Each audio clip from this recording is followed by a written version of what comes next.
Good morning, everyone. Grace and peace. Welcome to the table.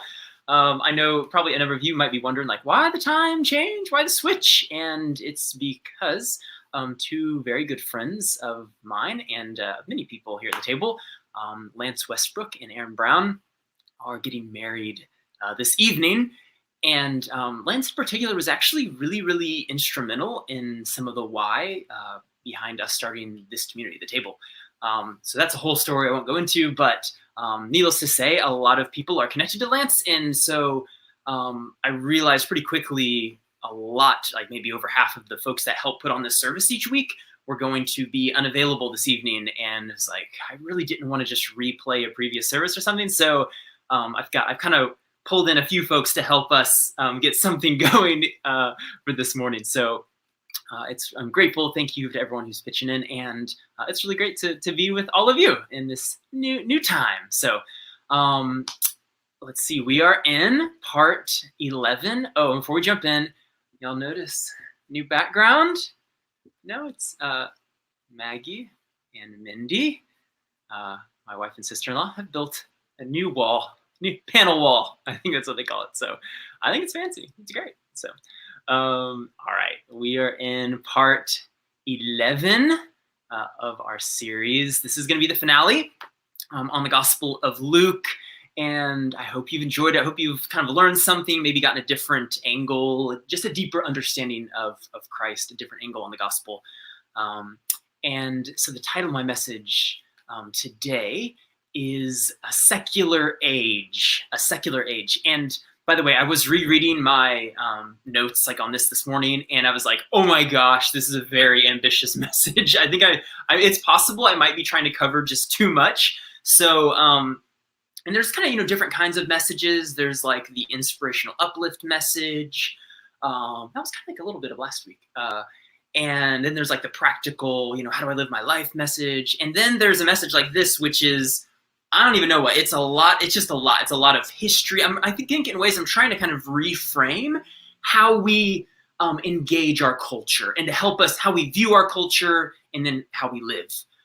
So it's no small task. So what's that used to say like in school? Like put on your thinking caps to mix my metaphors.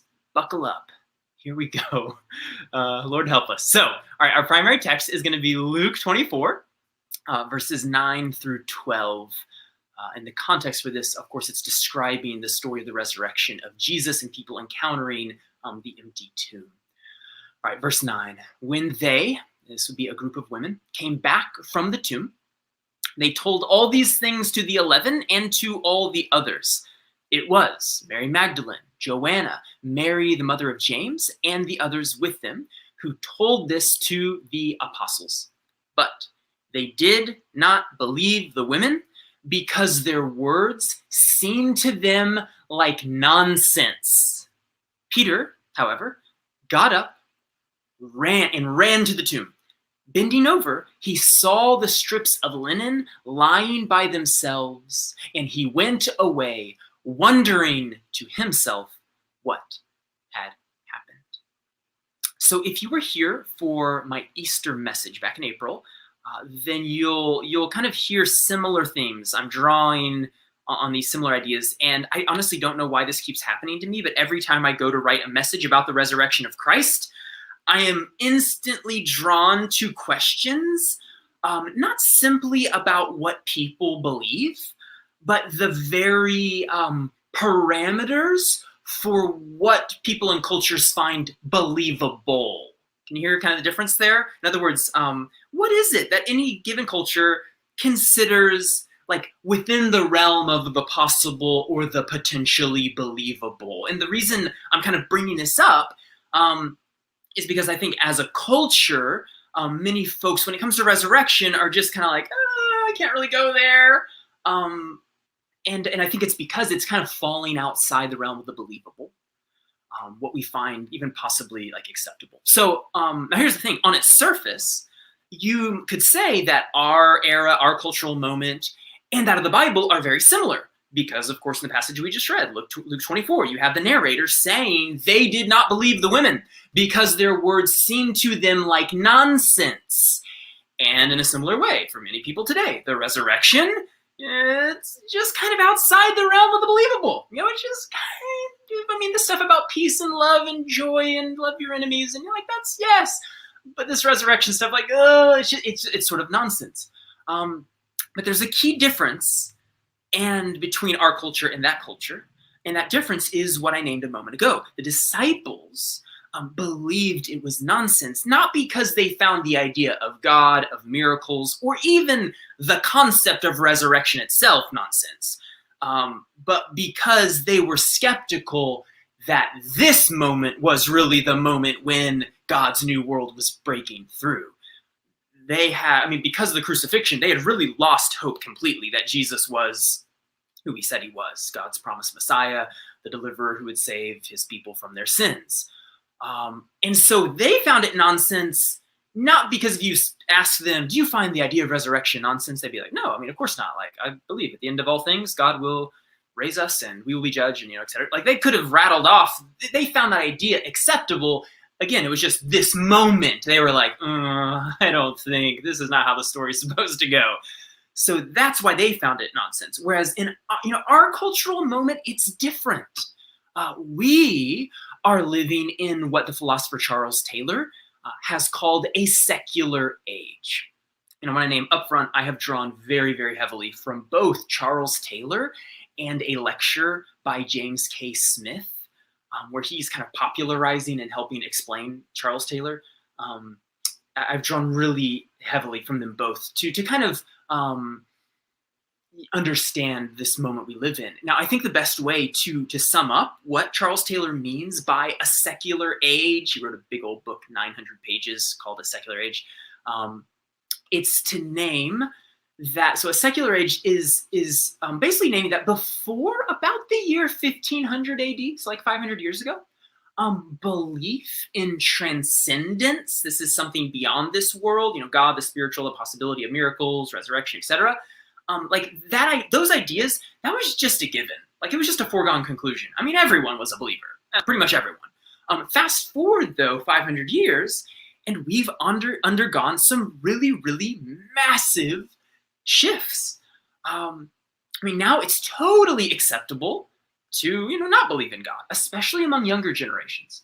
Or even if we do claim, a certain belief in God, religion, spirituality, it's no longer center stage in our lives like it was for previous generations. And even today in places that aren't in the West, there are places that are like still very spiritually minded. That's just their view of the world. It's a God-saturated cultures. That's just not really ours. And like, for example, it's not at all strange for even, believers to kind of attend church maybe like once a month or once a quarter, or maybe never. Whereas I remember back in the day, like, this is even just 30 years ago, you could find people who they would attend church on vacation. Maybe some of you have done that, but like, that's just an example of the way we're increasingly, even 50 years ago, that was like, oh yeah, we need to be in church every Sunday, but oh, the times they are changing. That's the words of Bob Dylan. And, no one's like that. Admittedly, even Pastor Brad, on vacation. I don't know. So the thing is, and this is something I named in my Easter message, we've now been in a secular age long enough that even the non-believers among us have doubts about their unbelief. So earlier I was speaking to the believers. Now I'm speaking kind of even to the unbelievers, though. Like, even we've traveled long enough into this secular age that even they're starting to have doubts. And in other words, it's sort of in a strange twist. They're kind of tempted by faith. A really great example that James K. Smith, he names, is the British novelist Julian Barnes. I wasn't familiar with Barnes, but apparently he's kind of like the poster child of British secularism. If you know anything about Britain, 150 years ago, everyone was a Christian. Everyone to church was just, in the air, just what you did. But there was a shift, right? This secular age has really hit Britain. And Barnes, he was part of that shift. So today he's in his 70s. So he's not like necessarily a young man. But growing up, his parents were kind of early adopters of this kind of secular thing. And so, he never went to church. Just hasn't really been. He really was not formed in any overtly religious way. But because of this, he's not like kind of an angry atheist or something. He's not really in reaction to religion at all because it's not like he was raised in it and now he's reacting against it. He just was raised not to believe. Maybe some of you can kind of relate to that. But then in his 2008 memoir, he wrote these words. I think this just beautifully captures kind of the secular age we live in from even the non-believer perspective. He said this: "I don't believe in God, but I miss him."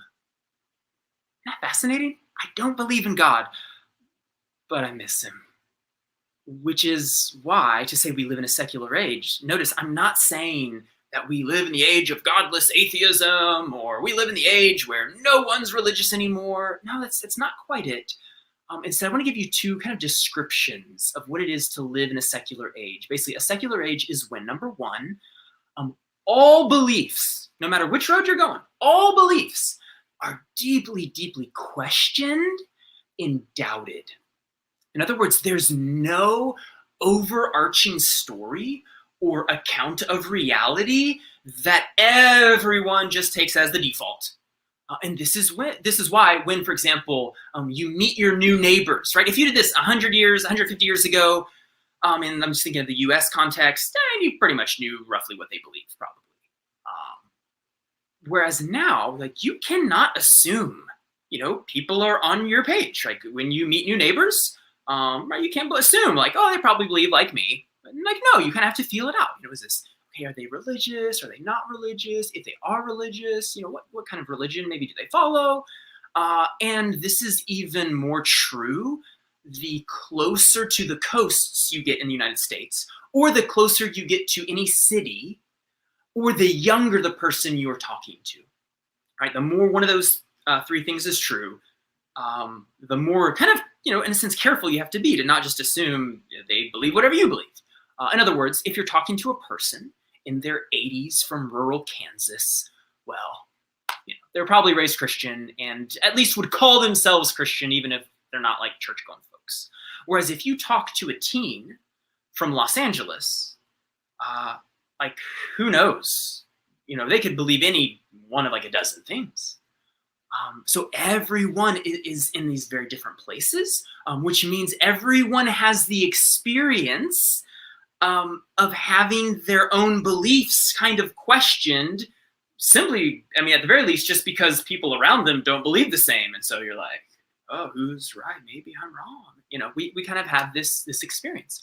In fact, I'd say kind of a deep awareness of this is what's become popular to call deconstruction. Deconstruction is basically where you have like, a whole bunch of default ideas, a whole story about the world.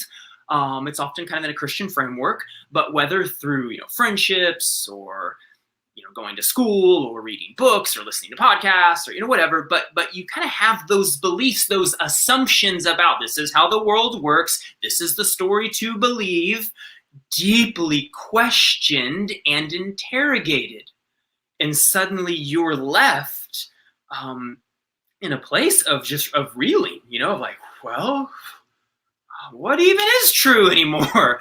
And notice again, though, this is the case for everyone. So if you're a believer, well, then you're tempted by unbelief. And if you're raised in like a non-believer, well, then like Julian Barnes, you're kind of haunted by the idea of God, haunted by the question, what if Christ and his resurrection really is true? So that's the first thing. To live in a secular age is to have this experience of having whatever you believe really interrogated, questioned. All right, hope I'm not losing you. Second, this is going somewhere. Second, to live in a secular age means that we emphasize immanence over transcendence. Let me explain those strange words. Immanence is about this world, the material, the physical, stuff you can touch and taste and see. So that's immanence. Transcendence is really talking about existence or experience beyond the normal or the physical level. So transcendence is about God. It's about the supernatural, the spiritual. So every time you pray, every time you walk in the woods and feel as though it's almost pointing to more. Every time you read the scriptures and the words just jump off the page, it's like something speaking to you from out there. That experience, something beyond what you can see and taste and touch. That's transcendence. So what this point is naming is that in a secular age, even for very religious people, our imaginations are increasingly oriented towards the immanent.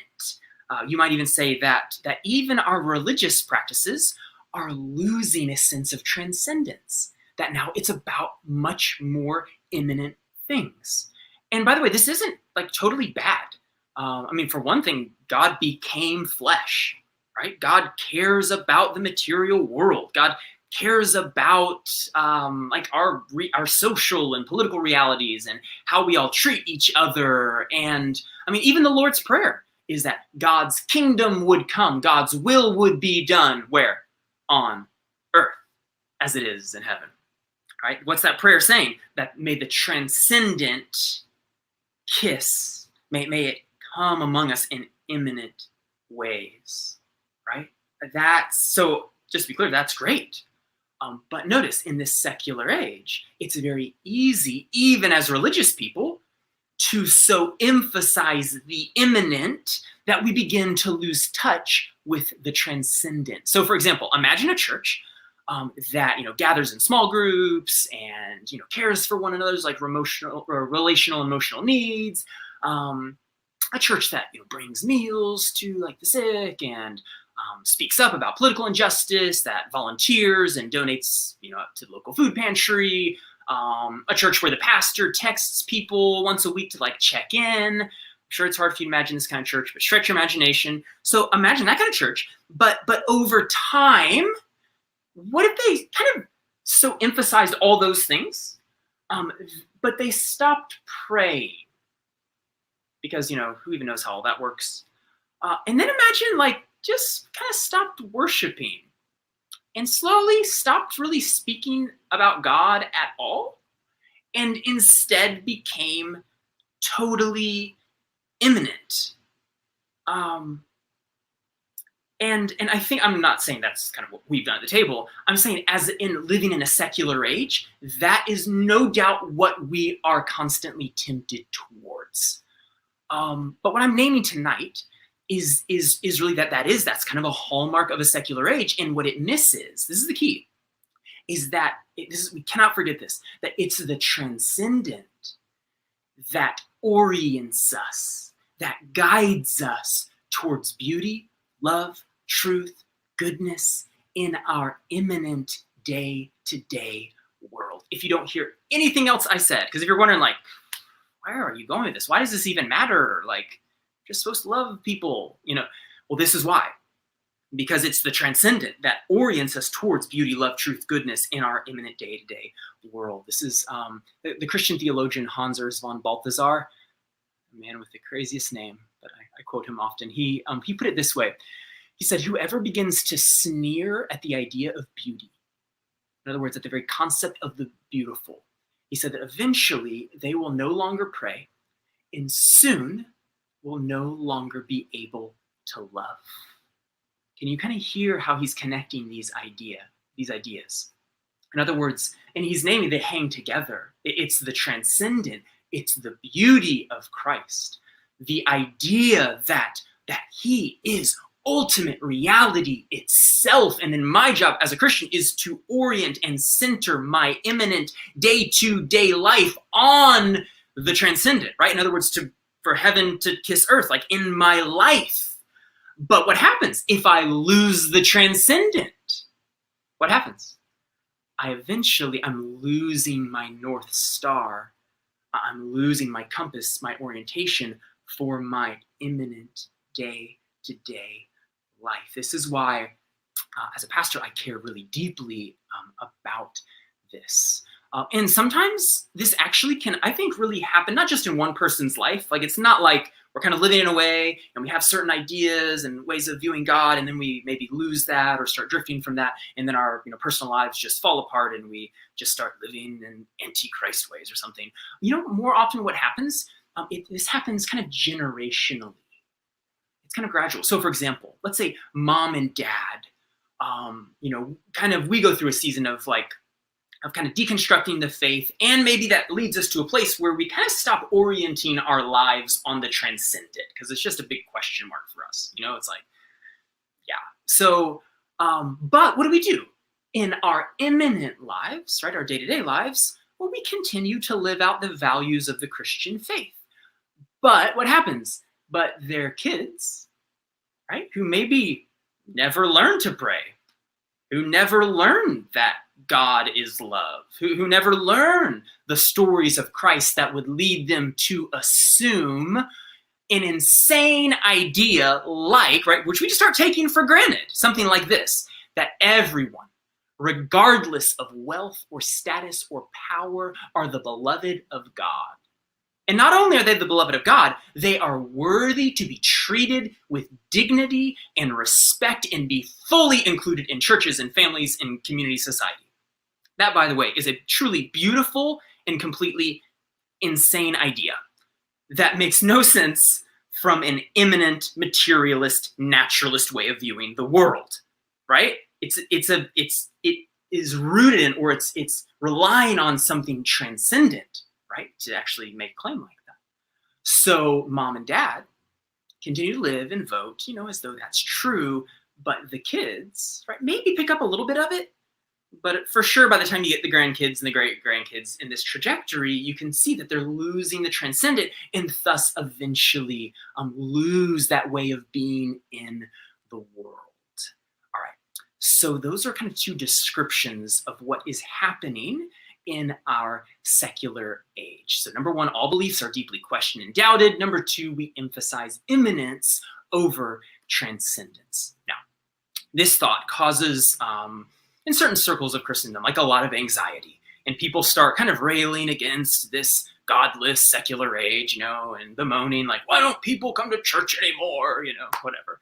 I'm not going to say that. Like, that's not how I see this. I actually think that this is an amazing moment for us to be the church. Because, you might say, like, never has our work been more vital. Like, we are the people who are saying that the transcendent, that God, Spirit, Christ, beauty, truth, like these things matter. And so bowing our heads in prayer each day is every bit as important as the causes we advocate for or the places we volunteer. And what I'm kind of naming is that all those things hang together, right? For example, you don't go volunteer helping those Jesus called the least of these if you start leaving behind the story of Christ that made that make sense in the first place. Or even if you might do it as an individual, as I named earlier, your kids probably won't, because they'll just be like, I don't get it, right? So they hang together. Okay, so what does this mean for us? I want to give you two things, and they kind of correspond to each of my two previous points. All right, so first, we, the church, have to stop demonizing doubt. This was a point James K. Smith made in his lecture, where he named that the church, reacting to this secular age, has at times gotten very, very defensive. We have shamed people for their lack of faith. We have shamed them for having a secular mindset instead of realizing that it's just simply a byproduct of the culture we live in, right? Today, we are all doubting Thomas's, all of us. But instead of having that disqualify us, what I'm kind of encouraging us to do is let's choose to be honest and vulnerable about that fact with one another. Like, instead of having to hide that, like, oh, I'm not sure, like, let's create a Christian community where that is not demonized, And I love how Smith put it. He said, let's believe to and through one another. In other words, there are days where my faith is sky high. And so some of you rely on me. And then there are days where your faith is sky high and I'm going to have to rely on you. But together, what are we doing? Together, we are trusting that Christ has us and will lead us forward. So let's become that kind of a place, all right? That kind of a church. That's the first point. We have to stop demonizing doubt. Second, we need to re-center on the transcendent. I'm not talking here about becoming so heavenly minded we are no earthly good.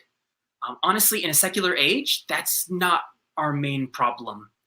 Instead, I think we are becoming so earthly minded that like we're no earthly good.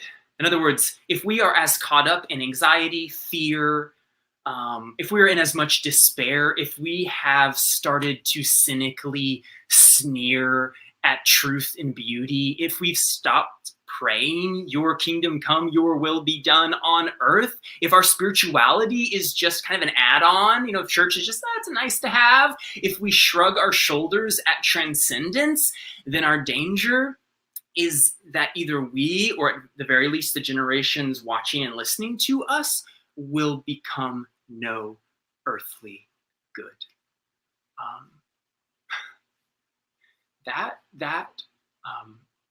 I don't want that to be the inheritance we give future generations.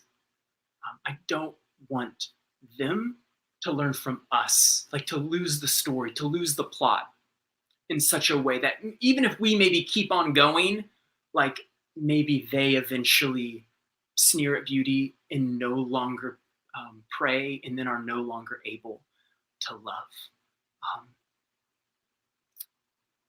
That's my heart. So that kind of begs the question. I'll close with this: like, how on earth do we recenter on the transcendent? How do we do that? And honestly, it's the stuff we talk about here, nearly every week. Pray, read the scriptures, read a book on Christian spirituality, sit in silence, journal, take time to create beautiful things, paint again, write poetry again, take time to wonder, look up at the stars and be amazed at who God is. I think what I'm naming is we must re-enchant our lives. If a secular age disenchants the world, drains it of its magic, then as Christians, it's our job to re-enchant our own lives in the world, to re-center on the transcendent.